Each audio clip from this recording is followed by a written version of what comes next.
Gloire à Dieu. Amen. Voilà, je ne connais pas ton désert, mais Dieu le connaît. Et puis, voilà ce qu'il dit. Je mettrai un chemin dans le désert. Un désert est préparé pour toi. Le désert, peut-être, tu t'y patauges depuis pas mal de temps. Des fois, même depuis plusieurs années. Tu te dis, mais quand est-ce que je m'en sortirai? Tu ne vois pas d'issue, tu ne vois plus de porte. Tu vois que des mirages, et tu crois que ça va être bon. Allez, tu t'accroches à ça. Et puis quand tu t'approches, tu vois que c'est toujours pareil. C'est du sable. Comme du sable bouvant qui te bouffe, qui te mange. Et tu t'en sors pas. Tu t'en sors pas. Tu t'en sors jamais. Mais Dieu parle. Il dit, je mettrai un chemin dans le désert. C'est-à-dire, je vais l'ouvrir, ce désert-là. Et tu vas pouvoir sortir. Et sur cette route de ce désert-là, moi je prends soin de toi. Parce qu'il est capable de mettre des arbres et des fleuves, et puis des ruisseaux, et puis des lacs, et puis des arbres fruitiers, et des animaux en abondance. Parce que c'est écrit. Parce que c'est écrit. C'est ce que Dieu veut faire. Écoutez, Dieu voudrait vous faire comprendre qu'il n'est pas l'auteur de vos mots.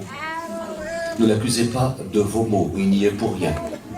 Mais il est le seul et unique qui veut vous aider. Il peut vous aider.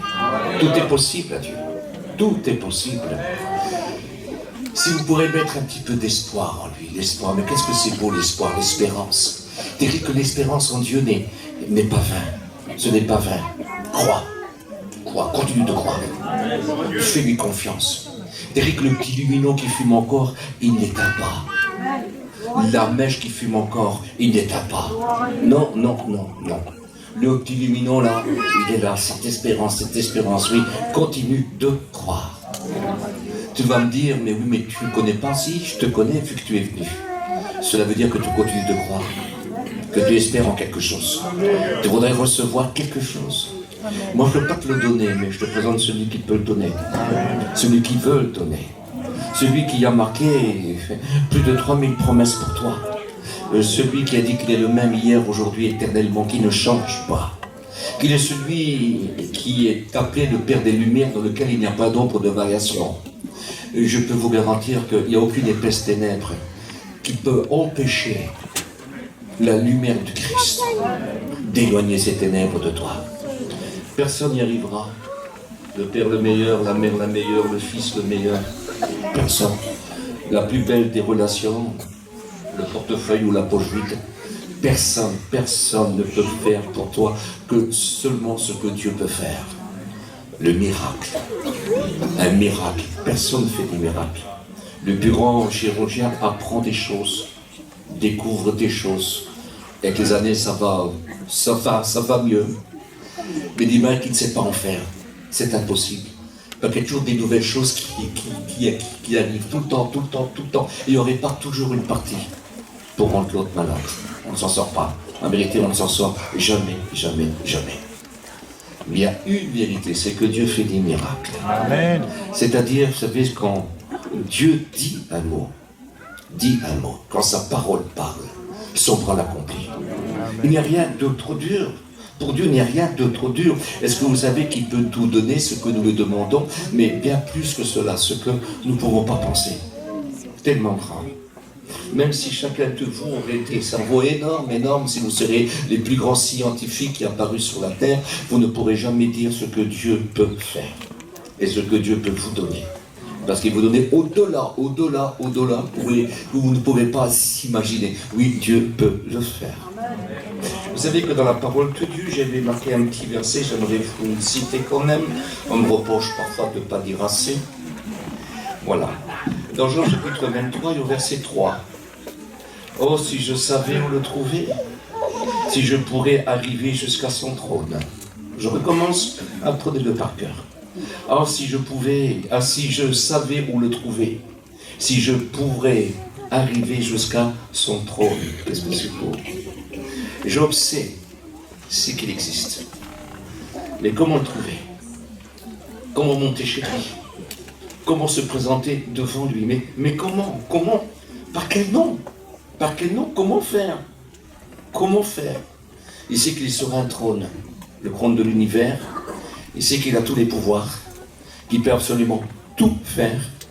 Il est dans un souci immense, il est dans une détresse immense, après avoir été le plus grand, le plus glorieux de tous les fils de l'Orient, c'est-à-dire le plus grand roi de tous les rois de l'Orient.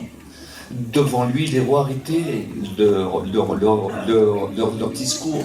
Les princes mettaient leurs mains sur leur bouche, et puis les jeunes se levaient devant lui. Quand il rêvait, plus personne ne parlait. On n'avait le regard que sur lui. Un homme d'une gloire extraordinaire, mais qui croyait en Dieu. Qui croyait en Dieu, et il le prouvait par ses actions. Il aimait Dieu tendrement, et puis écoutez, sans avoir la Bible à cette époque-là, et puis sans être israélite à cette époque-là, parce que, écoutez, lui, il n'est pas du tout israélite, il était du pays de Bus, qu'on appelle aujourd'hui l'Arabie Saoudite. Et puis Israël, eh bien, écoutez, n'existe pas encore. On voit qu'il y a des Chaldéens, et les Chaldéens, bien, écoutez, on les trouve à partir de Abraham. Alors on se rend compte que, à cette époque-là, Israël n'existe pas encore. Israël sera la descendance de Abraham, mais des siècles plus tard. On ne rentre pas dans tous ces détails-là, mais tout simplement vous faire comprendre qui sait que Dieu existe. Il n'y a pas d'écrit, il n'y a pas d'écrit, il n'y a pas d'écrit, il n'y a pas d'écrit pour lui expliquer comment Dieu est, mais c'est que Dieu existe. Et il aime Dieu. Il aime véritablement Dieu. Et puis il s'est passé ce qui s'est passé, je ne rentre pas dans tous les détails, mais il dit, mais si je vais jusqu'à son trône, parce qu'il sait qu'il règne, mais comment trouver le chemin, mais où est ce chemin, comment je vais faire? Il sait que celui qui est sur son trône peut tout faire, absolument tout faire, qu'il est capable de tout, et surtout il dit, je plaiderai ma cause. Je sais qu'il m'écouterait et qu'il me donnerait raison. C'est exceptionnel ça. Et puis c'est une vérité. C'est une vérité. Allons jusqu'à son trône.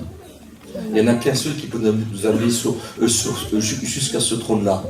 Il s'appelle Jésus de Nazareth. Amen. C'est le seul. Il est la parole de Dieu. Il est la parole de Dieu.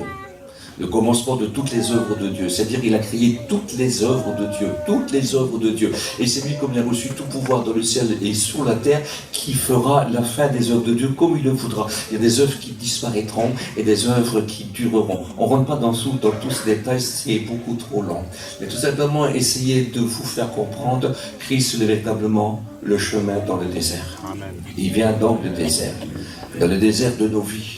Dans le désert de nos vies. Je sais, écoutez, il ne faut pas être prophète, et je ne joue pas le prophète, mais chacun de vous, vous serez d'accord avec moi quand je vous dirai que beaucoup de vous ont besoin d'un miracle. Non? Ont besoin d'un miracle. Je ne suis pas prophète, moi, mais je sais que Jésus faisait que des miracles.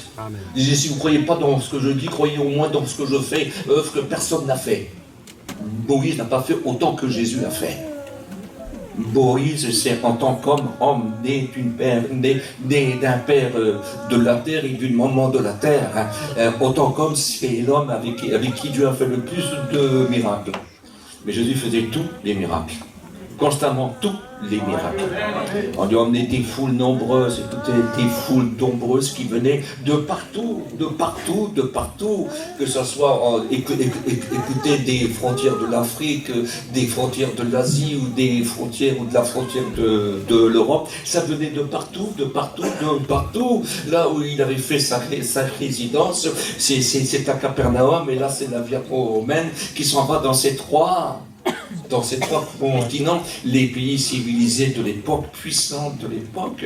Et puis, écoutez, il n'y avait que des miracles, on voyait que des miracles, des foules entières qui venaient de partout, ils étaient tous guéris. Et il les guérissait tous, absolument tous, et c'est une réalité. Et puis il dit, je suis toujours le même hier, aujourd'hui, éternellement, donc il peut faire encore des belles choses. Écoutez, il n'est pas trop tard, ce n'est pas fini, l'évangile n'est pas vaincu, l'évangile est toujours vainqueur, Christ est toujours le même hier, aujourd'hui, éternellement. Écoutez, on emmenait des hommes enchaînés, qui écumaient, qui hurlaient, qui étaient injurieux, qui étaient dangereux, on l'emmenait puis les délivrait tous. On emmenait les aveugles, les boiteux, on emmenait les sourds, on emmenait les muets. Écoutez, toutes les maladies, n'importe quelle maladie, il les guérissait tous. Un jour, un homme est descendu de la montagne C'était un lépreux. Et Jésus était rentré, il rentrait à Capernaum. Et puis, il est venu, puis s'est jeté au pied de Jésus. On n'a pas le droit de faire ça. On ne fait pas ça quand on est lépreux. Il faut une petite sonnette et crier de loin, impur, impur, impur. On demandait de la nourriture, un petit vêtement, ce qu'on avait besoin, mais si on s'approchait, c'était très très dangereux parce que les gens pouvaient vous lapider. Vous n'avez pas le droit. Mais il savait au fond de son cœur que Jésus ne le laissera pas. Et tant pis, il y a tous des gens qui l'entourent, lui, il court, il se jette aux pieds de Jésus. Et puis il dit, Seigneur, si tu veux, tu peux me rendre pur. Il n'est pas fanfaron, vous savez, la façon qu'il fait, ça me fait penser ce que le frère a dit tout à l'heure au niveau du mendiant.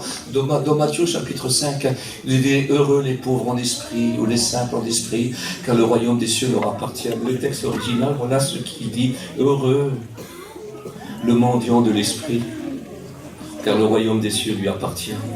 C'est-à-dire, on vient sans mérite, écoutez, il vient sans mérite, il humilie son esprit, il ne réclame pas, il mendie. Et puis, si tu le veux, aidez-moi, aidez-moi, aidez-moi. Il dit que Jésus fut ému de compassion. Et dans la version grecque, quand vous savez, quand on est ému de compassion, écoutez, c'est qu'on pleure. Mais on pleure fort. On pleure pas seulement avec les larmes qui coulent, mais on pleure fort. Puis il a étendu ses mains sur lui en pleurant fort, en disant « Je le veux, sois pur ».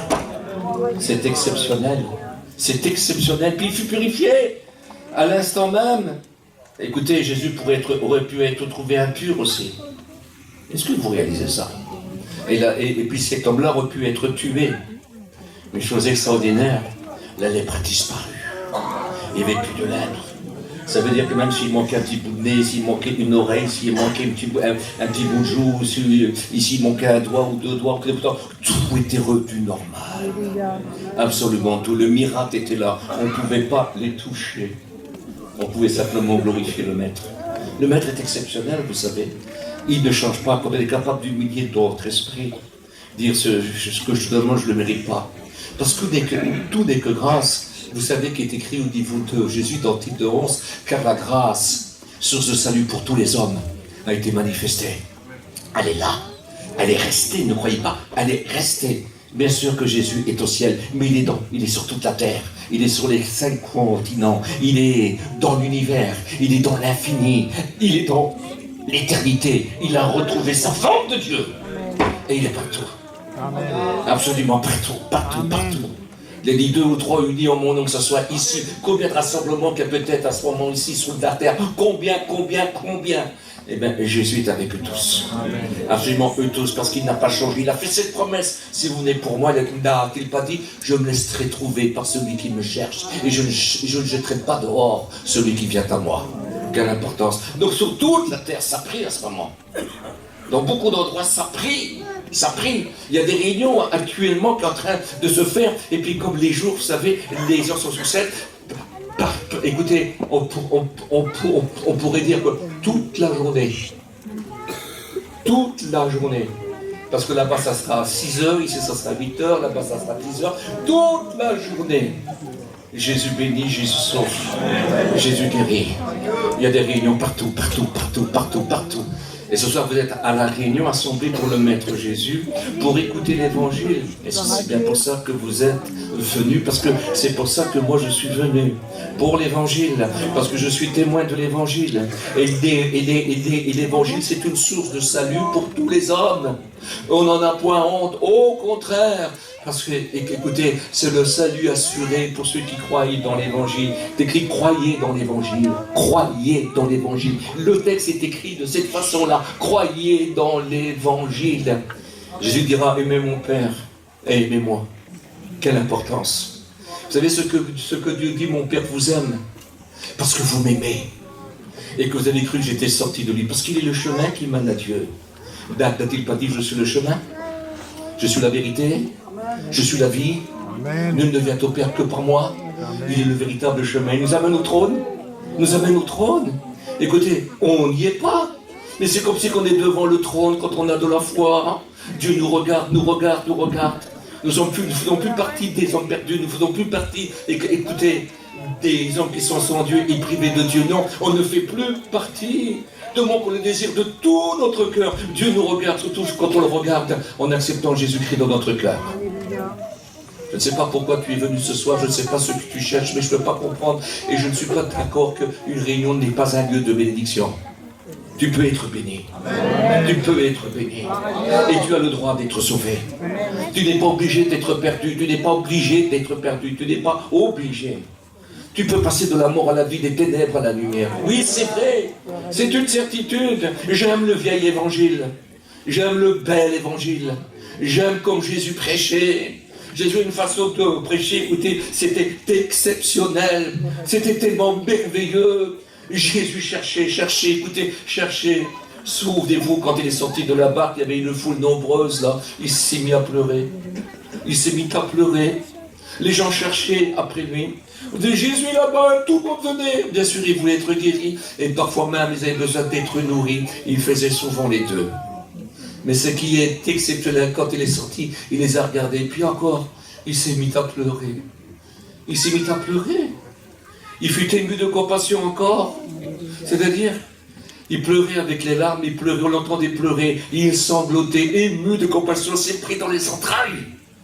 Et puis il pleure, il dit, ce sont comme des brebis sans berger. Il souffrait. Il dit, moi je suis venu pour annoncer l'évangile. Jésus, c'est l'évangile. Tu as besoin d'être béni par lui, tu as besoin de recevoir par lui. Écoute, c'est la solution, ne cherche pas ailleurs. Écoutez, ce n'est pas par de l'or ni de l'argent, ni par des choses périssables que nous avons été rachetés de la belle manière de vie héritée de nos parents. Mais c'est par le sang précieux de Jésus-Christ, comme d'un agneau sans tache et sans défaut, préparé avant la fondation du monde. Écoutez, ça peut être manifesté ce soir pour toi si tu le désirerais. L'or, l'argent, les choses précieuses, messieurs, tout ça, ça va disparaître. Je vous promets que c'est vrai. La Bible dit qu'un jour le Père lui-même descendra d'une façon particulière. Et quand il va descendre, c'est ce qui va se passer. Le soleil, la lune, les étoiles et la terre, tout ça va disparaître. Ça n'existera plus. Il n'y aura aucune trace de tous ces torts-là. Ça ne vaut rien. Il y a de l'or dans le ciel. Elle est transparente. De l'or dont le grain peut-être coûte plus cher que des tonnes et des tonnes parce qu'un grain n'en trouvera jamais ici-bas. Et puis ce qui est exceptionnel, écoutez, ça sera pour marcher dessus. Dans le ciel, rien ne se paye. Dans le ciel, on a tout. Dans le ciel, on a tout. Dans le ciel, on est rassasié. Vous savez que dans le ciel, on ne prie pas. Dans le ciel, on ne prie pas. On ne prie pas. On adore. On loue. On chante. Écoutez, c'est la joie. C'est le bonheur. Il n'y a plus de soucis. Le péché n'existe plus. Il n'y a pas de Satan. Il n'y a pas de démons. Il n'y a que des anges. L'église de Jésus-Christ, semblable à l'épouse. Quelque chose d'exceptionnel, quelque chose de tellement beau, de tellement grand. Écoutez, je ne sais pas à quel point elle est arrivée, c'est fiancée. Je ne sais pas à quel point elle est arrivée. Je ne sais pas ce qui manque encore. Je ne sais pas s'il manque un bout d'oreille ou un bout de cils, je n'en sais rien du tout, ou un oncle, je n'en sais rien. Mais bientôt, elle sera complète. Elle a commencé avec des malheureux, vous savez. Avec un démon avec un démoniaque qui avait 6 millions, enfin 6 000 démons, avec une jeune femme qui s'appelait Marie de Magdala, qui avait 7 démons, une grande servante de Satan, et voici, elle a rencontré Jésus, elle est devenue la plus grande servante de tous les temps, du Maître Jésus. Est-ce que vous réalisez ça? Et puis il y a Zachée, puis un publicain qui s'appelle Lévi, qui deviendra l'apôtre Matthieu. Et puis un tel, et un tel, et un tel, et un tel, et un tel. Et puis nous aussi, dans l'état qu'il nous a trouvés. Comment il vous a trouvé à vous? Il y en a qui étaient jeunes, qui avaient tout pour eux. Moi, j'en ai connu qu'ils étaient jeunes, qu'ils étaient malades. Et que le Seigneur a béni. Et puis qu'ils ont servi le Seigneur. C'est exceptionnel, ça. Écoutez, le Seigneur fait des choses extraordinaires. Écoutez, plus que jamais, que nos yeux s'ouvrent et que vous compreniez que la réunion, ce n'est pas un passe-temps. On vient rencontrer Jésus-Christ. Amen. Combien de fois tu as écouté le message de l'évangile, tu as dit ça c'est beau, oh oui, il m'a parlé. Mais il t'a parlé, mais tu es reparti, tu n'as pas changé. C'est très grave. Vous savez ce que la Bible dit? Ayant entendu parler, ils n'ont pas cherché. Ils sont donc inexcusables. Donc ils ont entendu. Vous savez ce que Jésus a dit une fois à des gens qui étaient venus vers lui? Il dit, écoutez, vous étiez sans coupable. Vous n'étiez pas coupable parce que vous ne connaissez pas. Mais maintenant, vous savez, je vous l'ai dit, vous êtes coupable. Quand on sait, il faut chercher. C'est très important quand la main de Dieu vous est tendue. Écoutez, prenez-la. Prenez-la. Avant qu'il soit trop tard. Je ne sais pas le temps que nous sommes avancés, mais je sais que nous sommes avancés des situations qui sont dans le monde. On ne sait pas jusqu'à où ça peut nous emmener. On ne sait pas si véritablement ça va se calmer, si ça va s'arrêter, ou si ça va s'amplifier. Mais si ça s'amplifie, écoutez, alors ça sera très très grave, parce que ça finira en guerre mondiale. Et j'espère que non. J'espère que non. Mais ce qu'il faut, c'est être prêt. Voulez-vous être prêt? Voulez-vous être prêt? Écoutez, je voudrais vous demander quelque chose de particulier ce soir. Pourquoi vous ne direz pas si vraiment c'est vrai, si vraiment tu existes? Écoute, j'ai ce souci-là, j'ai cette peine-là, j'ai cet ennui-là, j'ai cette épreuve-là. Demandez-lui quelque chose. Il n'a jamais refusé l'aide à quelqu'un. Jamais refusé l'aide à quelqu'un. Seigneur, aide-moi. Aide-moi, fais-moi comprendre. Fais-moi un signe, donne-moi un signe. Exauce-moi. Exauce-moi. Il n'y a pas longtemps, j'ai prêché sur un message et je me dis pourquoi je n'en parlerai pas encore ce soir. Pourquoi? Après tout, on prêchera toujours la Bible. Jusqu'à la fin. Et c'est quoi cette histoire que vous connaissez, puis certains d'entre vous l'ont entendu, peut-être même pas moi, mais ça n'a aucune importance si ça peut être salutaire pour quelques-uns. Et marqué dans le deuxième livre de Chroniques, au chapitre 4 et au verset 9. Voilà ce qui est écrit. C'est un homme qui s'appelle Jabé, qui signifie douleur. Son nom, c'est douleur. Quand il est venu au monde, sa maman se rendu compte que cet enfant n'est pas comme tout le monde. Il y a quelque chose qui ne va pas, certainement une grave infirmité. C'est sûrement, et c'est aussi sur le droit d'aînesse, parce que c'est le plus considéré de ses frères, le droit d'aînesse. C'est-à-dire que celui qui est un petit peu un patron, qui s'occupe un petit peu de tout et que ça paraît double. On ne rentre pas dans tous ces détails-là. Il semblerait qu'il a été sans Dieu longtemps. Peut-être à cause de son infirmité, à cause de sa faiblesse, à cause de sa douleur, vous comprendrez. Mais un jour, il se ressaisit. Il va commencer à prier. Et regardez ce qu'il va dire. Si tu me bénis, c'est-à-dire si tu proclames, si tu appelles sur moi des bonnes choses. Parce que, écoutez, la bénédiction, c'est quand c'est le bien. Dieu appelle le bien. Si tu me bénis. Mais si tu me bénis, tu sais ce que je vais faire. Je serai pour toi pour toujours. Viens mon aide. Écoutez, quand le malheureux crie, l'Éternel l'entend, il faut crier à Dieu aussi. Il faut crier véritablement à Dieu. Il dit, si tu me bénis. Vous connaissez, c'est beau ça. Et que tu étendes mes limites. Étendre mes limites. C'est-à-dire qu'il est plein de limites. Il manque d'espace. Écoutez, il manque d'autonomie. Si tu étends mes limites, si tu changes ma vie, si tu me donnes un peu de valeur dans mon cœur, écoutez, même s'il est considéré, il n'est pas dit qu'il est pauvre, il n'est pas dit qu'il manque de quoi que ce soit, non. C'est le plus considéré de ses frères. Il manque certainement de rien, mais ses limites sont trop petites. Il dit, si tu étends mes limites, si tu étends mes limites, et si tu me préserves du malheur, parce qu'il avait que malheur sur malheur, malheur sur malheur, malheur sur malheur, malheur sur malheur. Et il dira, pourquoi? En sorte que je ne sois plus dans la souffrance. Et il est écrit, et Dieu lui accorda ce qu'il avait demandé. C'est beau de demander des signes. Quelle importance de demander des signes, mais demander des signes, mettez Dieu à l'épreuve. Pas de le tenter, c'est pas ce que je veux dire. Dire Seigneur, mais si c'est vrai, Seigneur, ouvre mes yeux. Vous avez le droit. Et écoutez, moi j'ai connu une femme qui était rentrée à l'hôpital, et puis elle était rentrée à l'hôpital pour ne plus sortir de cet hôpital-là. Et puis, elle avait une vie chrétienne un petit peu à sa façon. J'ai rentré dans cet hôpital-là, je me suis assis, j'ai parlé avec elle. Et je lui ai expliqué qu'un jour Jésus est rentré à Capernaum, et quand il est rentré à Capernaum, il y avait deux aveugles qui le suivaient sur le chemin, et qui criaient de grâce, qui criaient « Seigneur, ouvre-nous les yeux, Seigneur, ouvre-nous les yeux ». Et puis ils insistaient, mais lui continuait à marcher, et puis il est arrivé jusqu'à la maison, c'est-à-dire où il habitait. Dans Matthieu 5 au verset 13, il est écrit comme ça, dans Matthieu 4 et verset 13, c'est écrit comme ça, que Jésus quitta la Galilée, enfin Nazareth, et vint habiter à Capernaum près de la mer. Il vient demeurer là. Beaucoup pensent que c'est chez la belle-mère de Pierre. Non, l'hygiène à côté de la loi, ça ne marche pas du tout. Et puis c'est tout petit, ce n'est pas possible, ce n'est pas possible. Et n'oubliez pas que quand Jésus venait, il y avait beaucoup de monde aussi qui y arrivait.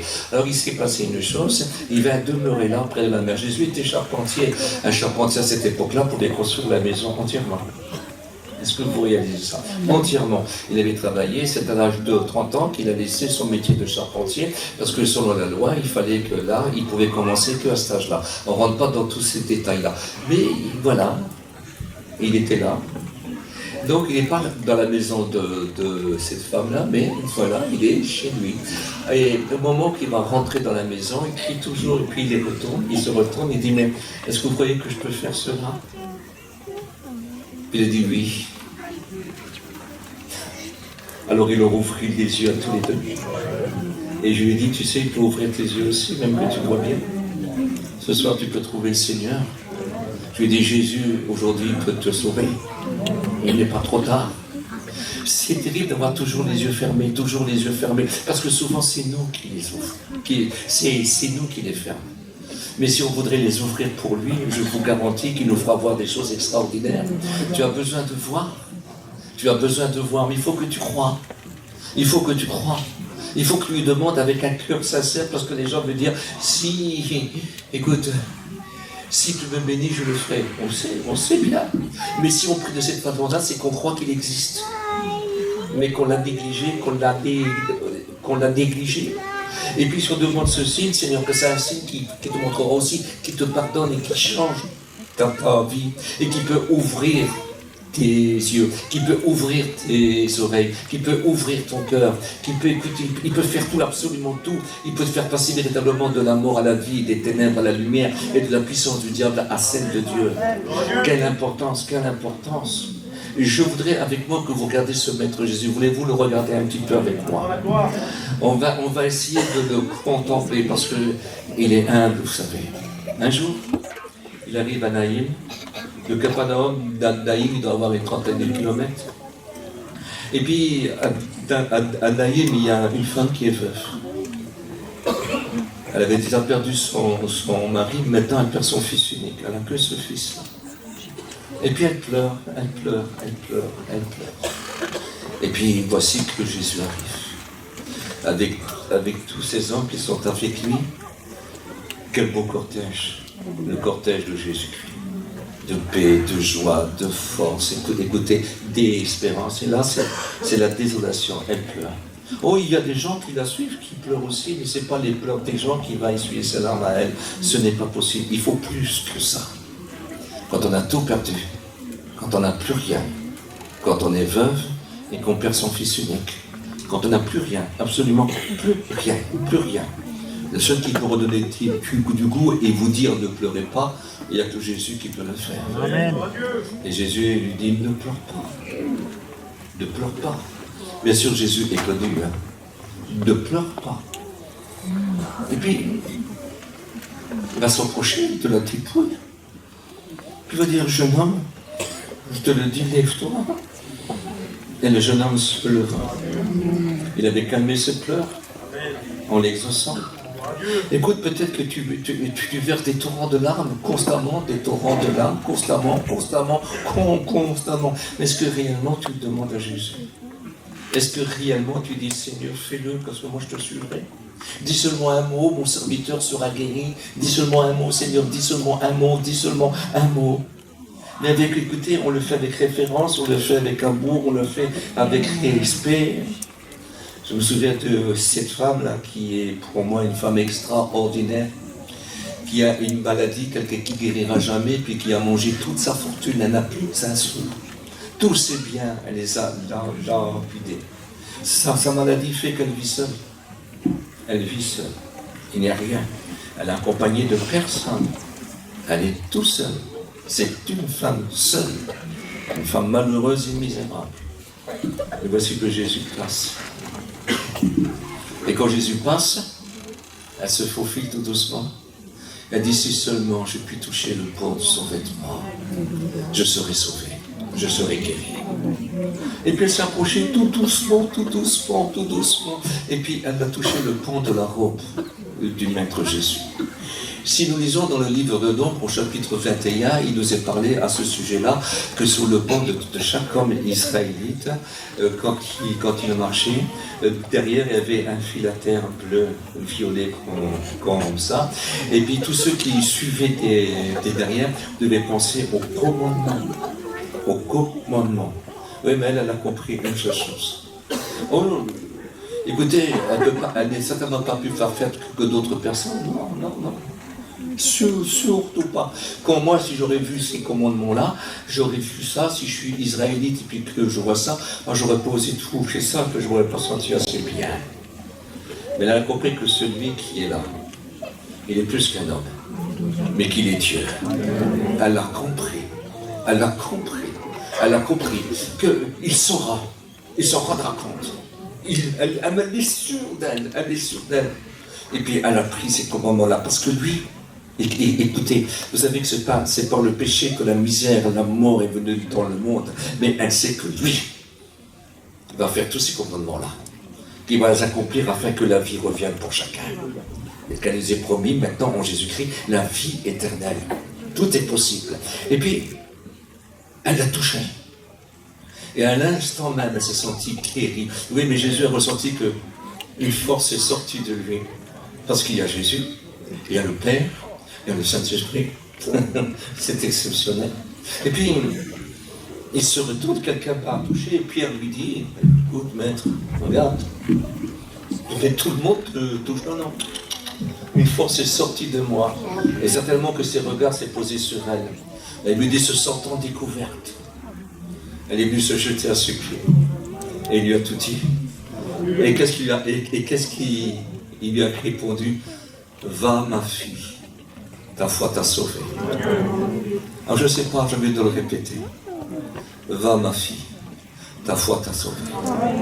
Quelle importance. Voilà ce qu'il veut faire ce soir. Et pas seulement pour toi, mais pour d'autres. Le Seigneur veut faire des choses extraordinaires. Il est le même hier, aujourd'hui, éternellement. Arrêtez de parler du passé, des choses anciennes. Il y avait des miracles et des prodiges. Écoutez, et il y a autant de conversions. Non? Si il y a autant de conversions, il y a autant de salut. Si il y a autant de salut, il y a autant de bénédictions. Si il y a autant de salut, il y a autant de miracles. Est-ce que vous le croyez?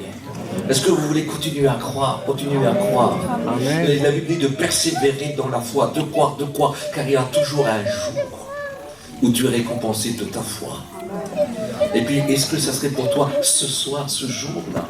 Mais moi, je le crois, je vous en supplie, mettez-vous à prier. Seigneur, si. Et faites-lui des promesses. Je serai reconnaissant. Il est possible. Écoutez, j'ai rencontré parfois des gens qui avaient été bénis autrefois par le Seigneur. Et puis ils ont abandonné le Seigneur. Et ils l'ont abandonné. Et puis le temps a passé, ils ont tombé encore dans des grandes difficultés. Je ne dis pas que c'est le Seigneur qui leur a fait ça. Hein. Je ne dis pas ça. Ils se sont souvenus du Seigneur. Et puis ils sont revenus vers le Seigneur. Et ils lui ont demandé pardon. Et le Seigneur est revenu à leur secours. Parce que nous avons un Dieu qui ne se lasse pas de pardonner.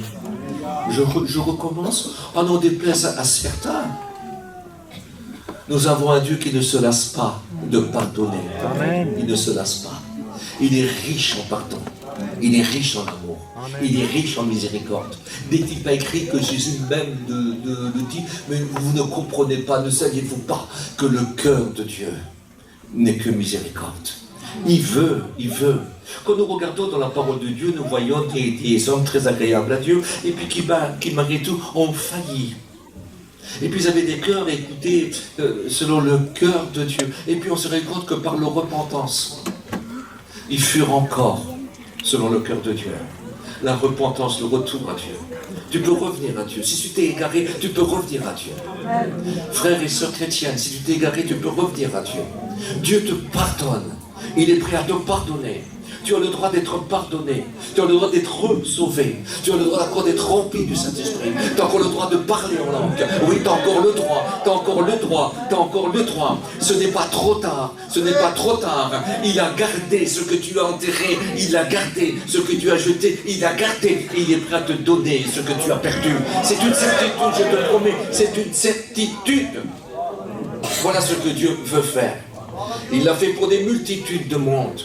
Pour des multitudes de mondes. Des gens qui ont été loin, qu'on peut vous écouter, comme ils ont été loin, mais ils sont revenus. Souvenez-vous du fils prodigue. Il a déshonoré son père, carrément. Il est allé dans la souillure et dans l'impureté, d'une façon incroyable. Il a été dans d'autres pays où l'évangile n'est pas prêché. Écoutez-moi, écoutez, où il n'y a rien de Dieu. Il était beau, il était jeune, il avait de l'argent, il avait tout. Certainement un père très riche. Il a reçu sa part de son héritage, il aurait pu la faire fructifier et encore être plus riche. Mais il a tout mangé dans la débauche, tout mangé des choses incroyables. Et puis un jour, le voici au pourceau, la bête la plus immonde, la bête impure qu'on ne touche pas. Et puis, il se souvient de son père. Il dit, chez mon père, c'est bien. Chez mon père, il y a de la nourriture. Il y a du pain en abondance. Les serviteurs de mon père ne manquent de rien. Je vais aller chez mon père. Et je vais dire à mon père, tu sais, père, j'ai péché contre toi. Et j'ai péché contre le ciel. Traite-moi comme l'un de tes serviteurs. Ah oui, son héritage, il a reçu. Donc moi, c'est seulement du boulot et du pain. Je demande rien d'autre. Oui, le père, il n'est pas comme ça. C'est son fils. Il l'attendait. Il le voyait de loin. Il est sorti. Il est couru à sa rencontre. Il a pris dans ses bras. Il ne voulait même pas le laisser parler. Il l'embrassait. Il dit vite, ce qu'il y a de plus beau pour mon fils. Je veux la plus belle robe. C'était que la plus belle robe. Parce que le père voulait marier son fils un jour. Et il a préparé la plus belle robe. La robe de son mariage. La plus belle robe. La plus belle robe. La plus belle robe. Et puis ce que je veux aussi, c'est qu'il reçoit un anneau. Oui, mais l'anneau, c'est un sceau. C'est un sceau. Et puis avec ce sceau-là, il pouvait aller acheter. C'était le sceau de la maison. Son père était important. Et puis, il métisait aux pieds des souliers, des sandales, ce qu'il y a de mieux. Vous savez que les serviteurs marchaient à pieds nus, mais pas le fils. Pas le fils. Et puis l'autre qui est sous la loi, l'autre qui n'est pas trop terrible, qui ne comprend pas la grâce et la bonté. On rencontre parfois de ces gens-là qui sont durs comme des pierres. Ils sont tellement durs comme des pierres, écoutez, qui finissent par faire peur et décourager. Mais seulement, il vient, il a le droit. Quelque part, lui, il bosse depuis toujours, mais il bossait pourquoi? Il prenait même pas un petit veau pour le manger, toi d'aimer tout ce que j'ai, c'est à toi. Pourquoi t'en as pas profité? Écoute, ton frère, lui, il était perdu. J'ai retrouvé. C'est mon fils, ton frère. La Bible disait ton fils a fait ça, ça et ça. Et lui dit ton frère il était perdu. Il était misérable. Et puis regarde, il était mort. Puis il est ressuscité. Fallait-il pas s'enorgueillir? Écoutez, le père est content, vous savez, quand son fils revient. quand sa fille revient, par un chemin qu'il a tracé dans le désert pour toi. Oh, Jésus-Christ revient. Pour Jésus-Christ, tu peux revenir. Par la main de Jésus-Christ, tu peux revenir. Et même si tu reviendrais, écoute, si tu n'as plus de force pour marcher, il a promis de te porter sur son dos pour t'emmener chez son Père. Il a promis. Il a promis. Si tu n'as plus de force, si tu es trop jeune, si tes forces t'ont abandonné, si tes gens ne peuvent plus marcher, il va t'allaiter.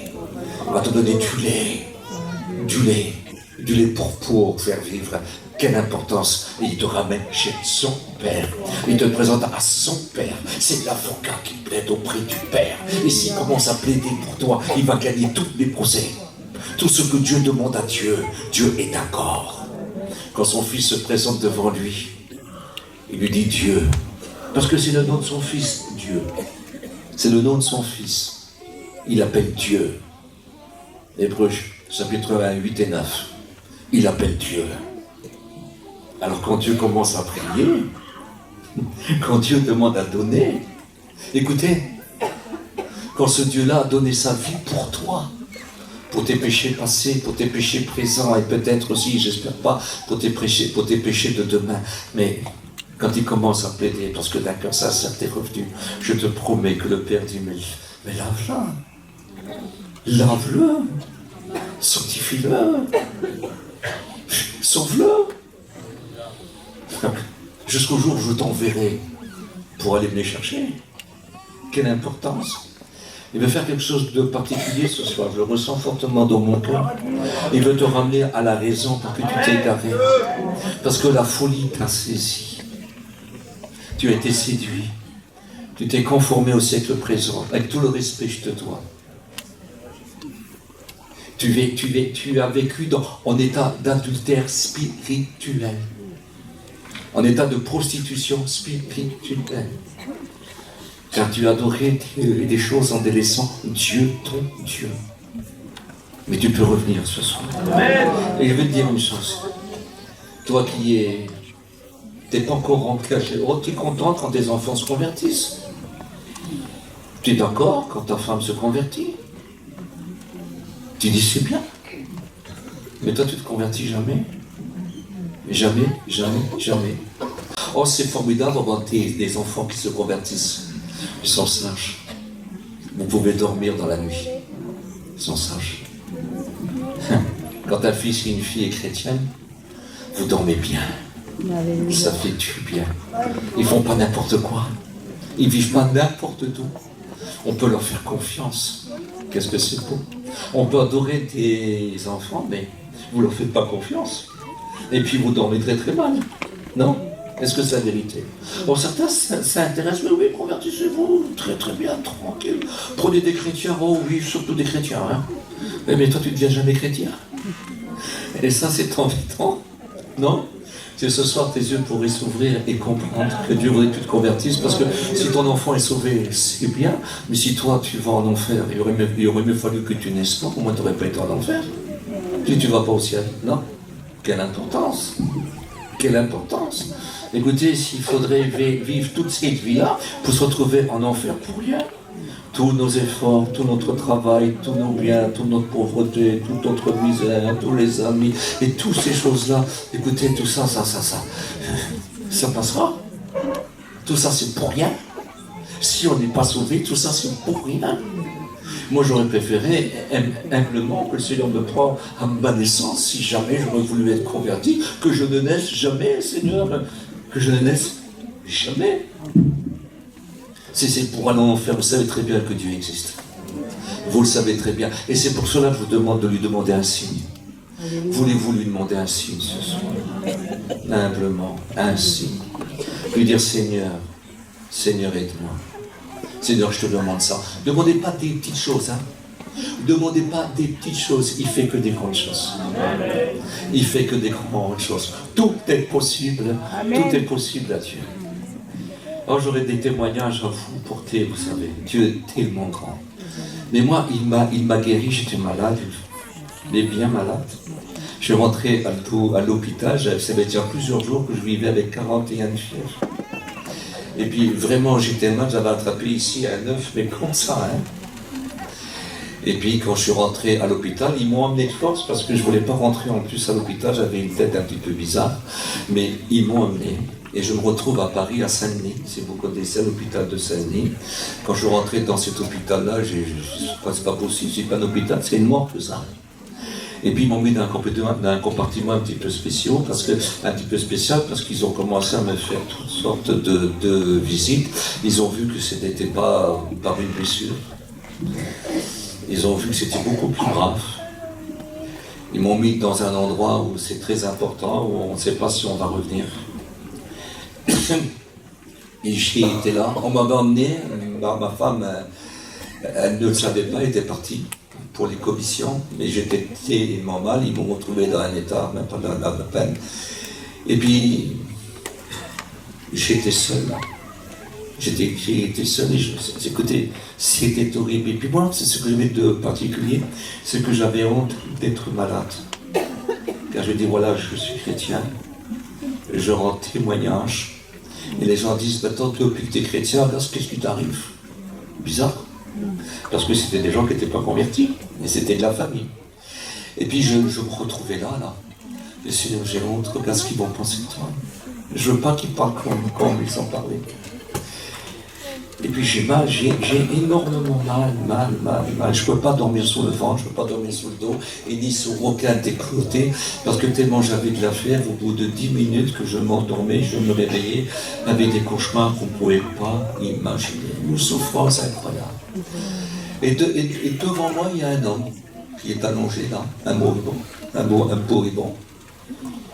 Et puis il se lève comme ça, il se redresse, et il me regarde à moi comme ça. Garde la confiance, hein, pas pire ton. Je l'ai plus revu celui-là. Et puis ils ont repassé, ils ont dit écoutez, si ça ne va pas demain matin, on vous opère, si c'est vraiment trop grave, on va vous surveiller dans la nuit, et puis on vous opérera d'urgence. Mais écoutez, on vous prévient, c'est pas bon.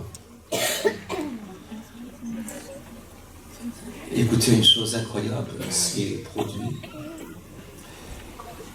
Je me suis réveillé, je me suis endormi, et le lendemain, j'étais complètement guéri. C'est mon Dieu, c'est notre Dieu. Vous savez ce qu'il m'avait dit?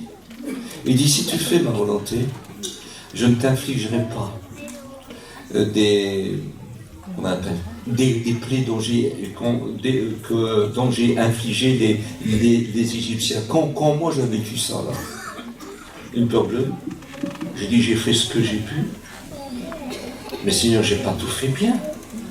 J'ai eu besoin de te demander pardon. Seigneur, là je suis foutu. Et d'un seul coup, un flash est passé. Oui, mais il y a Jésus. Jésus est mort pour moi. Il a combattu pour moi. Il a été le parfait pour moi. Et puis il a pris ma culpabilité, puis il m'a donné son innocence. Et devant toi, je suis innocent. Et devant toi, je suis pur. Je ne suis pas parfait, parce que toi-même tu dis qu'on n'est pas parfait, mais quand le parfait apparaîtra, ce qui est imparfait disparaîtra, car alors nous serons semblables à lui. Quelle importance! Et je me suis endormi là. Et puis je me suis réveillé complètement guéri. Et j'ai eu aucune occasion dans ma vie de poser ma main sur des malades. J'ai rien ressenti, rien. Et jamais rien n'est sorti de moi. Elle sort de Jésus. Jamais de moi. Toute la puissance, elle vient de Jésus. Et on prie au nom de Jésus. Mais écoutez, quel beau nom, quel saut au nom de Jésus. Le Fils prodigue. Quel saut au nom de Jésus. L'habit de noces. Les souliers du zèle de l'évangile. Qu'est-ce que c'est beau. Quand on est revêtu de cette façon-là, et voilà comment il veut te revêtir. Et recommencer à te revêtir. C'est très important, parce qu'on peut salir ce bel habit. Et qu'on peut ne plus se servir de ce sceau-là. Non. Ou alors, on le fait en vain. Et c'est un grand péché. Et puis, on n'a plus de zèle. On a de l'amertume. Mais si tu reviens ce soir, c'est comment tu peux revenir? Une seule chose qui peut te pousser à la repentance. Je t'aime, Dieu. Je t'aime, Dieu. Je t'aime, Dieu. Je t'aime, Dieu. Il dit que tu aimeras ton Dieu de tout ton cœur, de toute ta force, de toute ton âme. Qu'est-ce que ça veut dire ça? Écoute, de toute ta force, même si tu n'en as plus, il te reste qu'une petite force, donne-lui à lui. Il va la multiplier. Leur force augmente pendant la marche. De tout ton cœur. C'est-à-dire, écoute, de tous tes rêves, de toute ta joie. Il faut qu'il soit toute ta joie. Toute ta joie. Du cœur viennent les émotions. De toute ta joie. De toute ta joie. De toute ton âme. Ton âme qui peut être sale. Mais si tu l'aimes de tout ton âme, le sang de Jésus-Christ va passer sur ton âme. Et tes péchés seront pardonnés. Quelle importance. De tout ton cœur, de toute ton âme, de tout ton esprit. Vous savez, c'est ton âme qui donne ses désirs à ton esprit, et puis ton esprit à toi, ton esprit, l'esprit de l'être humain. Hein? Et puis l'esprit de l'être humain donne des ordres au corps, selon les désirs de l'âme. C'est exceptionnel, hein? Mais si mon âme est sauvée, si mon âme est pure, mon esprit est régénéré, et puis cet esprit donne des ordres à mon âme, et mon âme les transmet à l'esprit, et l'esprit les transmet au corps. C'est exceptionnel, hein? Quelle importance, quelle importance, quelle importance. Et voilà ce que Dieu veut faire, il veut tout recommencer. Il faut que corps, âme et esprit lui appartiennent entièrement. Entièrement. Nous sommes marqués par l'Esprit Saint. Nous avons une marque en nous. Nous avons une marque. Vous ne la voyez pas, vous. On ne la voit pas, nous. Mais je vous promets que Satan voit cette marque. Les démons voient cette marque. Et surtout, Dieu la contemple. Jésus la contemple. L'Esprit est réjoui. Cela veut dire que nous sommes conduits par l'Esprit Saint, que Dieu est véritablement notre Père et Jésus-Christ notre Sauveur. Et ça, c'est très important. Et nous avons cette marque. Elle est en nous, elle nous imprègne, elle nous imprègne, elle nous imprègne. Et nous sommes, écoutez, conduits d'une façon particulière par la divinité. Nous sommes conduits par la divinité. La parole que vous entendez, ce n'est pas la parole d'un homme. C'est un homme qui en parle. Mais c'est une parole divine. Ce que je vous dis ce soir, ce que vos pasteurs disent, c'est quand vous témoignez aux gens de ce que Jésus a fait. Écoutez, ce sont des paroles divines. C'est comme si que Dieu parle. Ce sont des paroles divines. Ce que vous avez entendu ce soir, ce sont des paroles divines. Dieu vous a parlé. Je vous promets, Dieu vous a parlé. Vous pouvez changer, tout peut changer. Jésus veut que ça change. Pourquoi voudrait-il que nous parlons au fait? Pourquoi voudrait-il que nous parlons au fort? Pourquoi voudrait-il que nous parlons que nous parlons aux perdus, si ce n'est pas pour les sauver? Il veut que nous parlons à toute la création. À ton prochain, ton prochain, ton prochain. Si demain je me retrouve en Asie, le premier que je verrai, il faudra que je parle de Dieu. Est-ce que vous réalisez?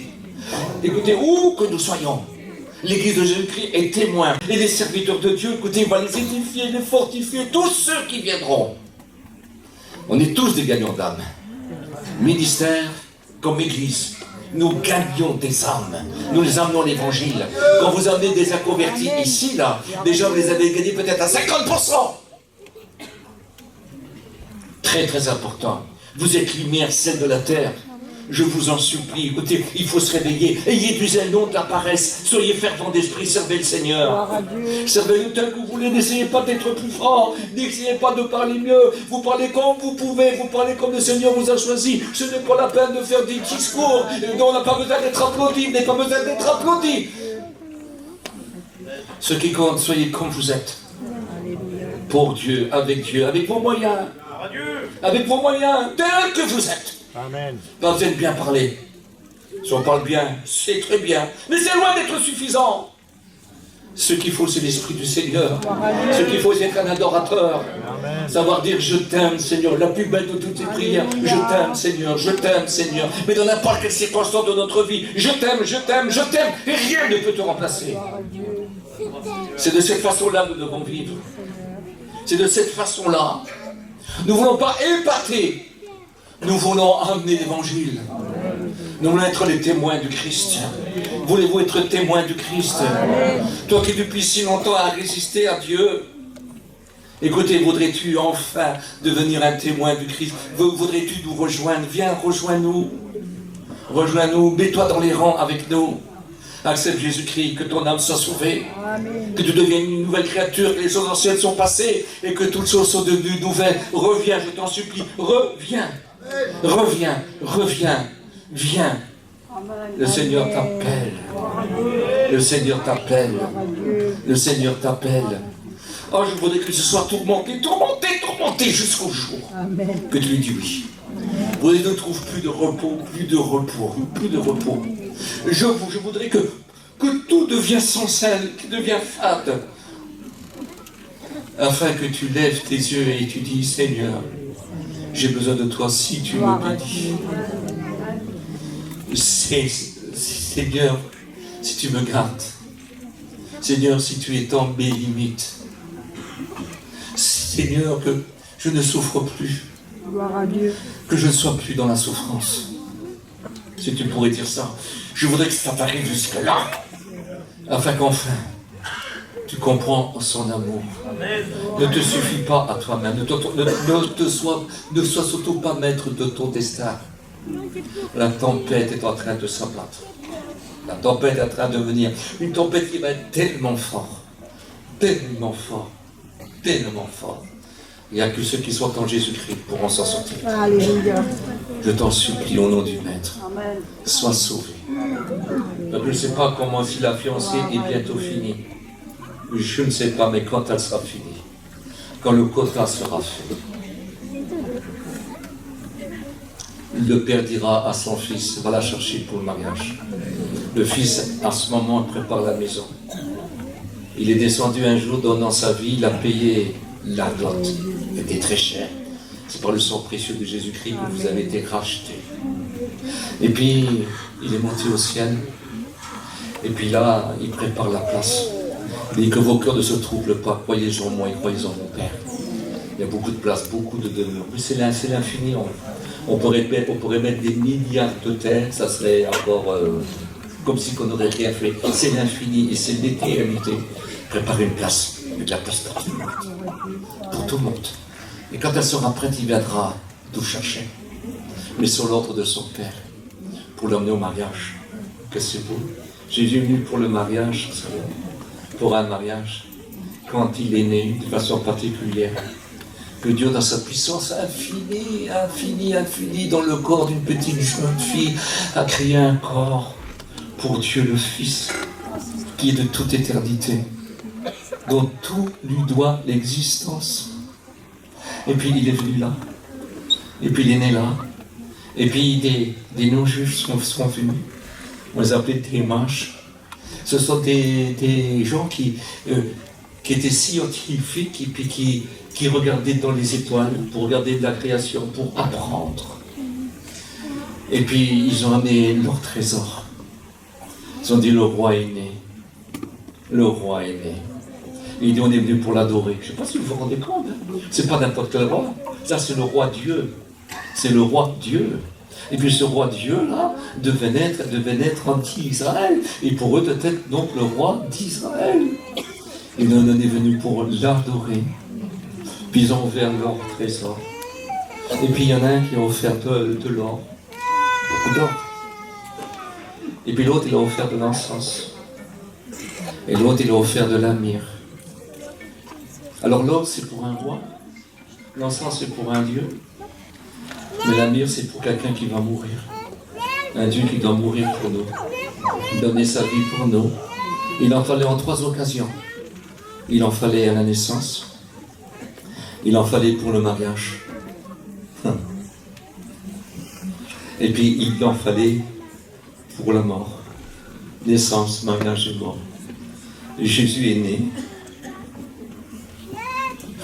Avec le poids du roi. C'est le roi. Et puis Jésus, c'est l'encens, c'est Dieu. Et Jésus, c'est la myrrhe.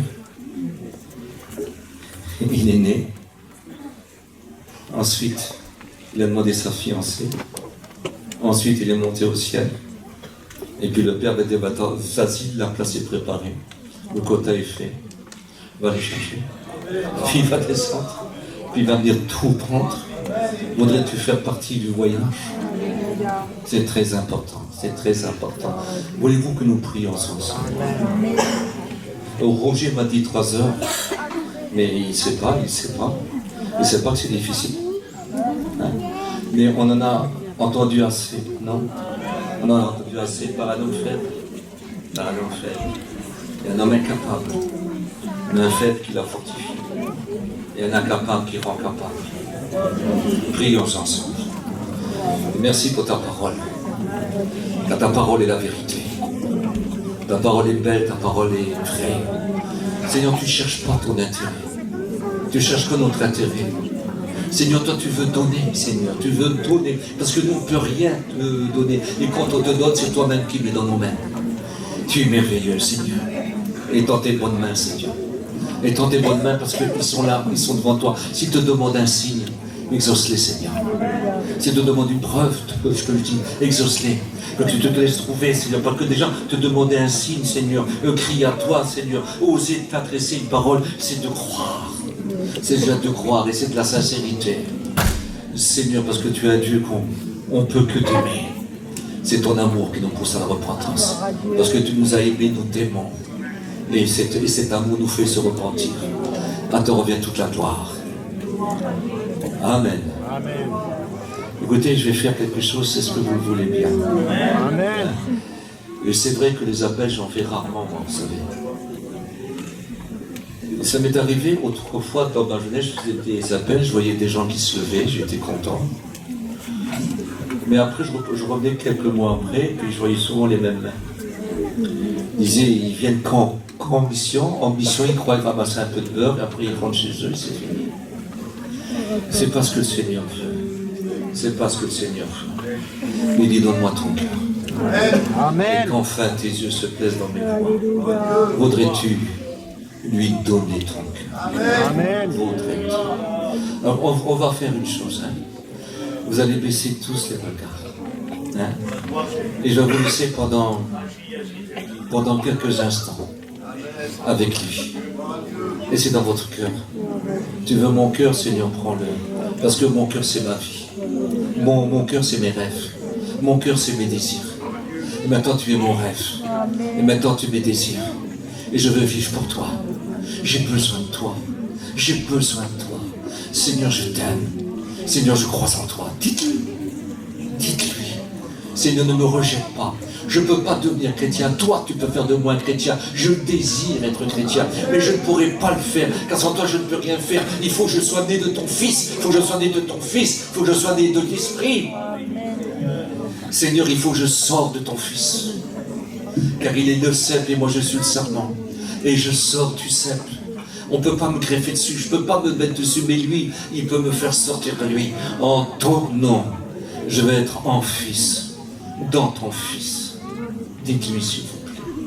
Dans votre cœur. Amen. Et ça suffira si c'est sincère. Ce n'est pas la grandeur des prières. Vous avez vu la prière de Jabez? 4 secondes. 4 secondes. Et Dieu exauça sa prière. Alléluia. Un révolté. 4 secondes. Qu'est-ce qu'il a fait dans sa révolte? Mais 4 secondes de sincérité, d'amour, de repentance, de regret.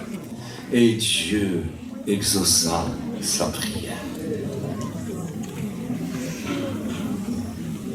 Amen. C'est assez.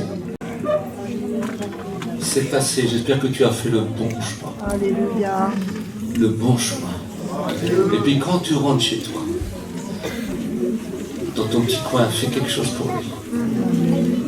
Écoute, si tu n'oses pas te mettre devant les autres, à genoux, va dans un petit coin, va dans ton auto, passe un petit moment. Puis parle-lui. Fais semblant de marcher dehors. Puis parle-lui. Demande-lui ainsi. Que Dieu vous bénisse.